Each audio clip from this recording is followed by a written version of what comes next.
Hello guys, അങ്ങനെ part 3, അതായത് നമ്മുടെ ഡേ 3യിൽ ഞാനൊരു ഗോവക്കാരിയായിരിക്കുകയാണ്. എല്ലാം കൊണ്ടും എൻ്റെ ഹെയർ സ്റ്റൈൽ, ഡ്രസ്സിങ് എല്ലാം ഞാൻ ഗോവയായി മാറിയിരിക്കുകയാണ്. അങ്ങനെ ഒരു ഗോവക്കാരിയായി ഞാൻ നേരെ പോകുന്നത് മലയാളി റെസ്റ്റോറൻറ്റിലേക്കാണ്. അവിടെ നമ്മുടെ പതിവ് പോലെ ബ്രേക്ക്ഫാസ്റ്റ് കഴിക്കാനാണ് പോകുന്നത്. അപ്പോൾ ഇതൊക്കെയായിരുന്നു വിഭവങ്ങൾ. നല്ല വിഭവ സമൃദ്ധമാണ്. ശരിക്കും അവിടുത്തെ ഫുഡ് മാത്രമാണ് എനിക്ക് ഇഷ്ടപ്പെട്ടത് ശരിക്കും പറഞ്ഞാൽ.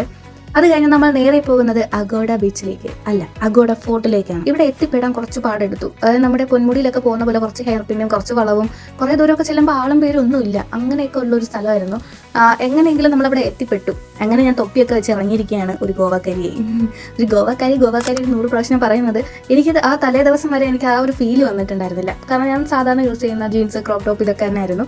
അപ്പോൾ ഈ ഒരു ഡ്രസ്സ് ഇട്ടപ്പോൾ തന്നെ ഞാനങ്ങ് ഭയങ്കരമായിട്ട് ഒരു ഫ്രഷ്നെസ്, അല്ലെങ്കിൽ എന്തോ ഒരു വലിയ സംഭവമായി. ഗോവയുടെ പ്രത്യേകത എന്ന് പറയുന്നത് അവിടെ ഫുൾ ക്ലീൻ ആണ്. ഇത്രയും ഭാഗം എങ്ങനെയാണ് ക്ലീൻ ആയിട്ട് സൂക്ഷിക്കാൻ പറ്റുന്നത്? അത് ഇത്രത്തോളം എന്താണ് വിദേശികൾ വരുന്ന ഈ ഒരു സ്ഥലത്ത് എന്ന് ചോദിച്ചാൽ എനിക്കും അറിയില്ല. പക്ഷെ നല്ല സൂപ്പർ ക്ലീൻ ആയിട്ടുള്ള സ്ഥലമായിരുന്നു. ഇത്രയും നേരമായി നമ്മൾ വെളിയിൽ നിന്ന് ഫോട്ടോസ് ഒക്കെ എടുക്കുന്നതല്ലാതെ അകത്തേക്ക് പ്രവേശിച്ചിട്ടില്ല. അപ്പോൾ കുറേ ഫോട്ടോകളും ഇതെല്ലാം കണ്ടുകൊണ്ട് നമ്മൾ അങ്ങനെ അകത്തേക്ക് പ്രവേശിച്ചിരിക്കുകയാണ്. അവിടെ നിന്ന് കളിച്ചുകൊണ്ടിരുന്ന ആ ഒരു റെഡ് ആൾക്കാരെല്ലാവരും കേരളത്തിൽ നിന്ന് വന്നവരാണ്. അവിടെ കേരളത്തിലെ കുറേ പാട്ടൊക്കെ ഇട്ട്, നാടൻ പാട്ടൊക്കെ ഇട്ട് ഡാൻസ് കളിക്കുന്നുണ്ടായിരുന്നു. നമ്മൾ നേരെ ആ ഒരു ഫോർട്ട് എക്സ്പ്ലോർ ചെയ്യാണ്. ഇത്രയും വിശാലമായ ഒരു സ്ഥലമായിരുന്നു. എവിടെ വേണമെങ്കിലും നമുക്ക് പോയി നിന്ന് ഫോട്ടോ എടുക്കാം. പക്ഷെ ക്യൂ നിൽക്കുന്ന പോലെ നിൽക്കേണ്ടി വരും. നല്ല വ്യൂ പോയിന്റിലെല്ലാം നല്ല തിരക്കുണ്ടായിരുന്നു, നല്ല ആൾക്കാരുണ്ടായിരുന്നു. പക്ഷെ സത്യം പറയാലോ, എല്ലാവരും നല്ല സന്മനസ്സുള്ളവരായിരുന്നു. നമ്മൾ ഇരുന്ന് കഷ്ടപ്പെട്ട് വീഡിയോ അല്ലെങ്കിൽ ഫോട്ടോ ഒക്കെ എടുക്കുമ്പോൾ അവർ തന്നെ നമുക്ക് നിങ്ങൾ എടുത്തു തരണോ അങ്ങനെ വന്ന് ചോദിച്ച് നമുക്ക് എടുത്തു തരുമായിരുന്നു. അപ്പോൾ കം ടു ദ പോയിന്റ്, നമ്മൾ അഗോഡ ഫോർട്ടിൽ നിൽക്കുകയാണ്. എന്താണ് അഗോഡ ഫോർട്ട്? അത് എന്തായിരുന്നു പണ്ടത്തെ ആ ഒരു ഉപയോഗം? അതിന്റെ ഹിസ്റ്ററി എന്താണെന്ന് ചോദിച്ചാൽ, പണ്ട് പോർച്ചുഗീസുകാർ ഇവിടെ വരുമ്പോൾ ഈ ഒരു ലൈറ്റ് നോക്കിയാണ് ഷിപ്പ് വന്നുകൊണ്ടിരുന്നത്.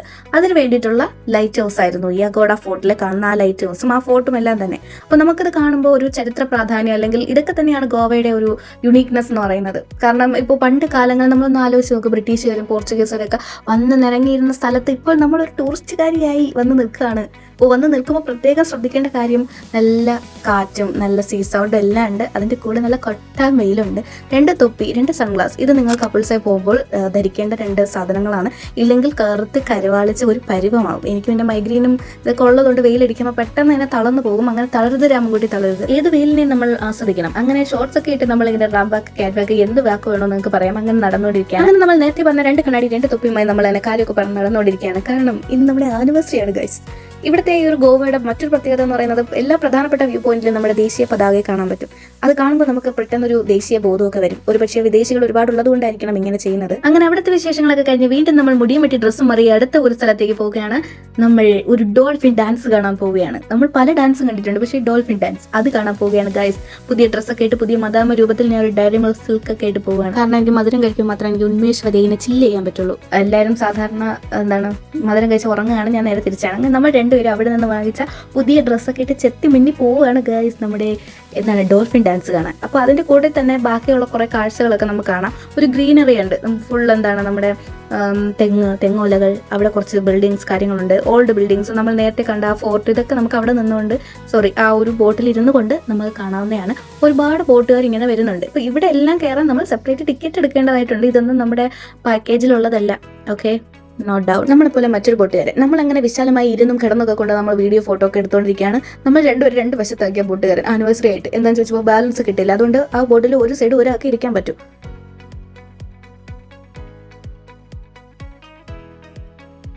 അങ്ങനെ കുറച്ച് ദൂരം കഴിഞ്ഞപ്പോഴത്തേക്ക് വലിയൊരു ബിൽഡിംഗ് കണ്ടു. നല്ല സൂപ്പർ സീനറിയാണ്. എനിക്കത് നിങ്ങൾ വീഡിയോയിൽ എത്രത്തോളം കാണുന്നുണ്ടെന്ന് അറിയില്ല. അതെനിക്ക് തോന്നുന്നു അവർ പറഞ്ഞത് മിലിറ്ററി ഫോഴ്സോ അതേ പോലീസ് ഫോഴ്സോ അങ്ങനെ എന്തോ സംഭവമാണ്. അതോ ഈ കാണുന്നതാണോ? അങ്ങനെ എന്തോ സംഭവമൊക്കെ ഉണ്ട് അവിടെ. അതാണ് ജയില്, അവിടുത്തെ ഗോവയിലെ ജയിലാണ്. പിന്നെ മണ്ടയിൽ കാണുന്നതാണ് നമ്മൾ നേരത്തെ കണ്ട ആ ഫോർട്ട്. അങ്ങനെ കുറേ കാഴ്ചകളൊക്കെ കണ്ട് നമുക്ക് അങ്ങനെ പോവാം. ഈ ഒരു ഡോൾഫിൻ ഡാൻസ് എന്ന് പറയുന്നത് ഒരിക്കലും അവർ ആർട്ടിഫിഷ്യലി ചെയ്യുന്നതല്ല. അവിടെ നാച്ചുറൽ ആയിട്ടുള്ള ഡോൾഫിൻസ് അങ്ങനെ മുങ്ങി താഴ്ന്ന് പൊങ്ങുന്ന ആ ഒരു കാഴ്ചയാണ്. അപ്പോൾ ഞാൻ നേരിട്ട് ഡോൾഫിൻ ആദ്യമായിട്ടാണ് കാണുന്നത്. അപ്പോൾ അത് നമുക്ക് വീഡിയോയിൽ വലിയ രീതിയിൽ കിട്ടുമോ എന്ന് എനിക്കറിയില്ല. പക്ഷെ നമുക്ക് നേരിട്ട് നന്നായിട്ട് കാണാൻ പറ്റും. ഒരു സ്ഥലത്ത് പൊങ്ങിയാൽ പിന്നെ അത് പൊങ്ങുന്നത് അടുത്ത സ്ഥലത്താണ്. അപ്പോൾ ഈ ബോട്ടുകാരിങ്ങനെ വട്ടം ഇട്ട് അതൊരു വട്ടം ആക്കുമ്പോഴാണ് അതിൻ്റെ തിരയിൽ ഇത് മുങ്ങിത്തരുന്നതാണ്. കുറച്ചൊക്കെ നമുക്ക് കാണാൻ പറ്റും, പക്ഷെ നമുക്ക് കണ്ണുകൊണ്ട് നേരിട്ട് നല്ല രീതി വൃത്തിയായിട്ട് കാണാൻ പറ്റും. അത് അപ്പോൾ തന്നെ വീഡിയോ എടുക്കുക എന്നുള്ളത് ഭയങ്കര ബുദ്ധിമുട്ടാണ്. അതുകൊണ്ടാണ് വീഡിയോയിൽ വലിയ വലുതായിട്ട് കാണാൻ പറ്റാത്തത്. അപ്പം ഇങ്ങനെ അത് തകിടം പറഞ്ഞു പോകും. ഒരുപാട് ദൂരം നമ്മൾ പോയി, ഏകദേശം ഒരു മണിക്കൂർ 1.5-2 മണിക്കൂറോളം പോയി നടുക്കെത്തുമ്പോഴാണ് നമുക്ക് ഇവരുടെ ഡാൻസ് കാണാൻ പറ്റുന്നത്. അപ്പോഴാണ് നമ്മളൊന്ന് ഉന്മേഷവതിയാകുന്നത്. കാരണം ഒരു സ്ഥലത്ത് പോയി പിന്നെ അടുത്ത സ്ഥലത്താണ് എനിക്കത് പോകുന്നത്. അതിനെ കണ്ടുപിടിക്കാനുള്ള ആ ഒരു ത്വരയായിരുന്നു പിന്നെ ഇങ്ങോട്ട്. അങ്ങനെ ഡോൾഫിൻ ഡാൻസ് ഒക്കെ കണ്ടുമടുത്ത് നമ്മൾ നേരെ ഒരു അത് നമ്മൾ കട്ട് ഫ്രൂട്ട്സ് ഒക്കെ വാങ്ങിച്ച് നമ്മൾ അടുത്ത ഒരു പോയിന്റിലേക്ക് എത്തിയിരിക്കുകയാണ്. അങ്ങനെ നമ്മുടെ പുതിയ പോയിന്റ്സ്, അതായത് പുതിയ സ്ഥലം ഏതാണെന്ന് ചോദിച്ചാൽ ഇത് നമ്മുടെ സിങ്കോറിയം ബീച്ചാണ്. അങ്ങനെ ഭയങ്കര കടുകട്ടിയായിട്ടുള്ള പേരുകളൊക്കെയാണ് ഓരോ ബീച്ചിനുള്ളത്. ഇപ്പൊ നോർത്ത് ഗോവയിൽ ഫോർട്ട് അഗയുടെ താഴെയുള്ള ഒരു ബീച്ചാണ്. ഇപ്പൊ ഇവിടേക്ക് എത്തുമ്പോൾ ആദ്യം ഫീൽ ചെയ്യുന്ന ഒരു ഫുൾ കാം വൈബാണ്. നമ്മുടെ കണ്ടോളിയും പോലുള്ള ആ ബീച്ചിന്റെ അത്രയും ക്രൗഡ് കാര്യങ്ങളോ ഒന്നുമില്ല. നമ്മളിപ്പോൾ ഇറങ്ങി ചെല്ലുമ്പോൾ തന്നെ ഒരു സ്റ്റോൺ വാൾസ് ആണ് എല്ലാം. പോർച്ചുഗീസ് കാലത്ത് നിർമ്മിച്ച ഫോർട്ട് അഗയുടെ ഭാഗങ്ങളാണ് ഇതൊക്കെ. ഇപ്പോൾ ഈ ഫോർട്ടിന്റെ മെയിൻ പർപ്പസ് എന്ന് പറഞ്ഞാൽ പഴയ കാലത്ത് ഷിപ്പിലേക്ക് വാട്ടർ സപ്ലൈ കൊടുക്കാനും സീ റൂട്ട് പ്രൊട്ടക്ട് ചെയ്യാനും ആയിരുന്നു. അപ്പോൾ അതുകൊണ്ടാണ് ഇത്ര സ്ട്രാറ്റജിക് ലൊക്കേഷനിൽ ലൈറ്റ് ഹൗസ് ഒക്കെ സ്ഥാപിച്ചത്. അപ്പോൾ അതിന്റെ താഴെയാണ് നമ്മളിപ്പോൾ നിൽക്കുന്നത്. അവിടെ വെച്ച് നമ്മളൊരു സ്ട്രീറ്റ് ഫോട്ടോഗ്രാഫർ അല്ലെങ്കിൽ സീ ഫോട്ടോഗ്രാഫറിനെ കണ്ടുമുട്ടി. അങ്ങനെ നമ്മുടെ ഇടവും വലവും നിന്ന് കുറേ ഫോട്ടോസ് എടുക്കുകയാണ്. എൻ്റെ സിംഗിൾ ഫോട്ടോസ് എടുക്കുന്നത്, എനിക്കാണെങ്കിൽ സിംഗിൾ ഫോട്ടോ എടുക്കുന്ന അത്ര ഇഷ്ടമല്ല, സെൽഫി ഒക്കെ എടുക്കാൻ ഇഷ്ടമാണ്. എന്നാലും അറിഞ്ഞു പോയിട്ട് നമ്മൾ ഫോട്ടോയും വീഡിയോസ് ഒക്കെ എടുത്തു. പക്ഷേ എനിക്ക് തോന്നുന്നു കൊള്ളായിരുന്നു. പിന്നീട് കണ്ടപ്പോൾ നല്ല രസമായിട്ട് തോന്നി. കപ്പിൾ ഫോട്ടോ ഒക്കെ എടുത്തു തന്നു. നമ്മുടെ ആനിവേഴ്സറിക്ക് സ്റ്റോറി ഇടാൻ പറ്റിയ ഒരുപാട് ഫോട്ടോസും വീഡിയോസും ഒക്കെ അങ്ങനെ നമുക്ക് കിട്ടി. പിന്നെ നമ്മുടേതായ കലാവിരുത് കൊണ്ട് അലർച്ചില്ലറ അല്ലാത്ത ഫോട്ടോ വീഡിയോസ് നമ്മൾ അങ്ങനെ എടുത്തു. ആ കട്ട കൊണ്ട് കെട്ടിയിരിക്കുന്ന ഈ സംഭവമാണ് സിങ്കോറിയം ബീച്ചിന്റെ ഏറ്റവും അട്രാക്റ്റീവ് ആയിട്ടൊരു പോയിന്റ്. അത് കഴിഞ്ഞിട്ട് നമ്മൾ കുറച്ചൊക്കെ ഒന്ന് അവിടെ എക്സ്പ്ലോർ ചെയ്ത്, എനിക്ക് തോന്നുന്നു ഇവിടെയാണ് കുറച്ച് കൂടുതൽ നമ്മൾ അവിടെ ഇരുന്ന് കുറേ ഫോട്ടോകളൊക്കെ എടുത്തത്. നല്ല രസമാണ്. കുറച്ച് ബോട്ടുകളൊക്കെ കാണാൻ പറ്റും. അവിടെ നല്ലൊരു കാം വൈബാണ്. വലിയ തിരയും സംഭവങ്ങളൊന്നും ഇല്ല, അതായത് വലിയ അപകട സാധ്യത മേഖലകളൊന്നുമല്ല അത്. അതിനുശേഷം നമുക്ക് വിശപ്പ് അടിച്ചു തുടങ്ങി. നമ്മൾ എന്തായാലും അവിടെ നല്ല രീതിയിൽ ആ ബീച്ചൊക്കെ ഒന്ന് എൻജോയ് ചെയ്ത് നമ്മുടെ മേക്കപ്പും മുടിയും എല്ലാം മാറിപ്പോയി. അങ്ങനെ നമ്മൾ നേരെ ആ കോലത്തിൽ ചെല്ലുന്നത് അടുത്തൊരു കഫേയിലേക്കാണ്. പേര് എനിക്ക് ഓർമ്മയില്ല. പക്ഷെ അവിടെ ചെന്ന് നമ്മൾ നല്ല സൂപ്പർ ഫുഡൊക്കെയാണ് ഓർഡർ ചെയ്തത്. അവിടുത്തെ ഫുഡിന് നല്ല റേറ്റ് കേട്ട് നമ്മൾ ബോധം കെടുമെങ്കിൽ പോലും ഗോവയിലെ ഫുഡുകൾ എക്സ്പ്ലോർ ചെയ്യാനുള്ള ഒരു മാനസിക ഒരു ആക്രാന്തം നമ്മുടെ ഉള്ളിലുണ്ടായിരുന്നു. അങ്ങനെ നമ്മൾ ആദ്യം 2 ഷേക്ക് ഓർഡർ ചെയ്തു. അതിനുശേഷം പിന്നാലെ തന്നെ നമ്മുടെ ബിരിയാണി, ചിക്കൻ 65 അങ്ങനെ എന്തോ ചിക്കൻ്റെ ഏതൊരു ഐറ്റം കൂടെ വന്നിട്ടുണ്ട്. ഇതിന് മുമ്പ് നമ്മൾ 2 ഇതായിട്ട് വാങ്ങിച്ചപ്പം നമുക്കത് കഴിച്ചു തീർക്കാൻ പറ്റിയില്ല, പാഴ്സലും എടുക്കാൻ പറ്റിയില്ല. അതുകൊണ്ട് ഒറ്റ ഇതിൽ നമ്മൾ അങ്ങ് നിർത്തി. അതിനുശേഷം അവരുടെ ബേക്ക് ഭാഗത്ത് ഈ ഒരു ചെടികളും കാര്യങ്ങളൊക്കെ ഉണ്ടായിരുന്നു. അപ്പോൾ ചെടികളൊക്കെ കണ്ട് നമുക്ക് ഇഷ്ടപ്പെട്ട് അങ്ങനെ അതൊക്കെ കാണാനായിട്ട് പോവുകയാണ്.